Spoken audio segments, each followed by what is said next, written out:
এক গ্রামে এক চৈতি নামে একটা মেয়ে ছিল।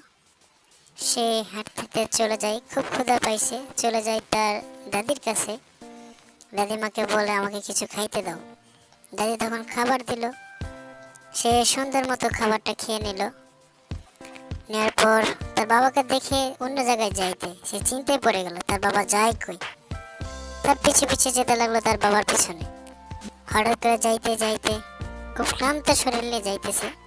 যাওয়ার পর এক কাদা দেখিতে পারলো তার বাবাকে।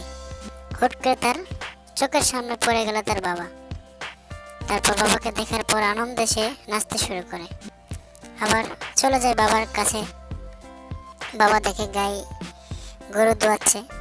তো চিন্তা করলো, গরু যখন দোয়াচ্ছে তাহলে গরুকে আমি কিছু খাইতে দিই। সে খড় কিছু নেই, খাইতে দিতেছে। এর পাশে উপরে মাছিরা ছিল, মাছি বসে গরুর পিছে। তখন গরু